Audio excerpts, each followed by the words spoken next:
It's dawn in Florence, 1450. A young man named Giovanni sits in his study, carefully crafting a letter. Not just any letter. This one will be copied, circulated, and read aloud in courts and universities across Italy. He chooses each Latin phrase with precision, drops a subtle classical reference, and includes a witty observation about a rival scholar's recent work. He seals it, knowing that within weeks his words will reach hundreds, maybe thousands of educated readers throughout Europe. Welcome to the world of the medieval influencer. Today we are diving into what it actually meant to build a reputation, cultivate an audience, and shape public opinion in an age before printing presses, before social media, before mass communication as we know it. I am warning you right now. The strategies these people used, the way they built their brands, the brutal competition for attention and patronage are going to feel shockingly familiar. We are talking strategic self-promotion, carefully curated public personas, vicious takedowns of rivals, and networks of influence that could make or break careers. The medium was different, but the game is nearly identical. Let's start with the fundamental question. How do you become famous when there is no internet, no television, no printing press? The answer is simple. You become a master of medieval media. In the 14th and 15th centuries, your primary platform was not Instagram or YouTube, it was the letter. But not private correspondence, we are talking public letters designed to be copied and circulated. Think of each letter as a carefully crafted post, designed to showcase your wit, your learning, and your connections. Petrarch, the 14th century Italian poet and scholar, was perhaps the first true master of this art. He did not just write letters to communicate, he wrote them to be copied, collected, and distributed. He carefully edited his correspondence before allowing it to circulate. He created multiple drafts. He organized his letters into curated collections, arranged not chronologically, but thematically, to present the image he wanted. And familiar, he was essentially creating highlight reels of his intellectual life. Petrarch's letters name-dropped constantly. He wrote to popes, emperors, and ancient Roman authors as if they were still alive. Each letter was a performance, demonstrating his erudition while building his network. When he wrote to Homer or Cicero, everyone knew these men were dead. That was the point. He was showing off his classical knowledge while positioning himself as the rightful heir to ancient wisdom, and it worked spectacularly. His letters circulated throughout Italy, then France, then across Europe. People copied them by hand, they discussed them, they wrote response letters. Petrarch had created a personal brand that transcended geographical boundaries. But letters were just one platform. Public lectures were another crucial medium. At universities and in major cities, scholars would deliver public orations on important topics. These were not just academic exercises, they were performances designed to showcase brilliance, attract students, and build reputations. The most successful scholars understood theatricality. They memorized hours of material. They deployed rhetorical techniques designed to move audiences. They created controversy to generate buzz. At Bologna in the 15th century, professors competed viciously for students because they were paid directly by student fees. Your salary depended entirely on how many people wanted to attend your lectures. So professors developed personal styles. Some were dramatic performers. Others were known for wit. Some specialized in difficult material and attracted serious students. Others made complex topics accessible and drew larger crowds. The competition was cutthroat. Professors would badmouth rivals, poach each other's students, and spread rumors about the quality of competing lectures. If you wanted to really build influence, you needed more than just letters and lectures. You needed a network. Medieval influencers understood that success required cultivating relationships with powerful patrons. This meant dedicating works to princes, bishops, and wealthy merchants. It meant writing flattering letters to powerful people and making sure those letters circulated widely so everyone could see your connections. Christine de Pizan, writing in early 15th century France, was a master of this strategy. After her husband died, leaving her with 3 children and no income, she made the unprecedented decision to support herself through writing. She wrote poetry, philosophical works, and political treatises. But crucially, she dedicated different works to different patrons: the Duke of Burgundy, the Duke of Berry, and Queen Isabeau of Bavaria. Each dedication was strategic.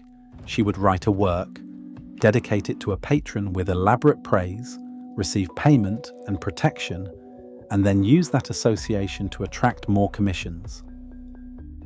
She carefully cultivated her image as a learned woman in a male-dominated field, using this unique positioning to stand out in a crowded marketplace of ideas.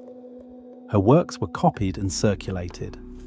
She became known throughout the French court and beyond.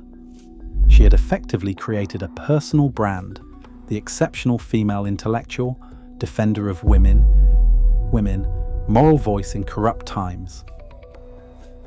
But here's where medieval influence gets really interesting and really brutal. Because in a world where reputation is everything, destroying someone else's reputation becomes a powerful weapon. The literary feud was the medieval equivalent of a Twitter war, except these battles were conducted in elegant Latin, and they could last for years. One of the most famous feuds was between Petrarch and 4 French scholars in Avignon. The French scholars criticized Petrarch's work as superficial and lacking in logical rigor. Petrarch responded with a devastating series of letters attacking scholasticism as hair-splitting nonsense that ignored the beauty and wisdom of classical literature. But here's the genius of Petrarch's strategy. He didn't just defend himself. He wrote these attacks as public letters, carefully crafted for maximum circulation. He deployed wit, sarcasm, and classical erudition to make his opponents look like pedantic fools. And because his letters were more entertaining and accessible than dense scholastic treatises, they circulated more widely. He won the public relations battle completely. Erasmus of Rotterdam, writing in the early 16th century, took this strategy even further. When he feuded with other scholars, he did not just write letters. He wrote entire books disguised as letters. He published them, and he distributed them across Europe. His attacks on opponents were so witty and so brutal that people bought them for entertainment. These were not just personal disputes. They were public performances, designed to demonstrate intellectual superiority and to attract followers. The economics of medieval influence were fascinating and brutal. Unlike modern influencers, who might earn through advertising or sponsorships, medieval intellectuals relied on a patronage system. You needed wealthy supporters who would pay you to write, teach, or provide intellectual companionship. This meant your content had to appeal to 2 audiences simultaneously: the educated public, who would spread your reputation, and the wealthy patrons who would actually pay you. The most successful medieval influencers mastered this balance. They wrote works of genuine intellectual substance that impressed their peers, while also producing more accessible material that entertained wealthy patrons. Boccaccio, writing in 14th century Italy, excelled at this. His Decameron, a collection of witty, often bawdy stories, entertained courts across Italy and built his popular reputation. He also wrote serious works in Latin on classical mythology and Dante's Divine Comedy, establishing his credentials among scholars. The competition for patronage could be absolutely ruthless. When a wealthy patron died, scholars scrambled to dedicate works to the heir, hoping to maintain the relationship. Letters would circulate praising new patrons, sometimes mere days after the previous patron's death. Contemporary observers mocked this behavior as shameless flattery, which it absolutely was. But it was also necessary for survival in a world where intellectual work required financial support from the wealthy. Now let's talk about the medieval equivalent of going viral. When Dante finished the Divine Comedy in the early 14th century, it spread through Italy with astonishing speed. Not through printing, that would not exist for another century, but through hand copying. People were so eager to read it that they paid scribes to copy it. Groups would gather to hear it read aloud. Within decades, hundreds of manuscript copies existed. This happened because Dante had made a revolutionary choice. He wrote in Italian instead of Latin. This made his work accessible to a much larger audience, anyone who could read Italian, not just university-educated men who knew Latin. It was brilliant positioning. Latin gave you prestige among scholars, but Italian gave you reach. Dante achieved both. His work was sophisticated enough to impress intellectuals, but accessible enough to attract a mass audience. Here is something crucial about medieval influence. The audience was limited but powerful. You were not trying to reach millions. You were trying to reach the few thousand educated people who mattered: university scholars, court officials, wealthy merchants, church leaders.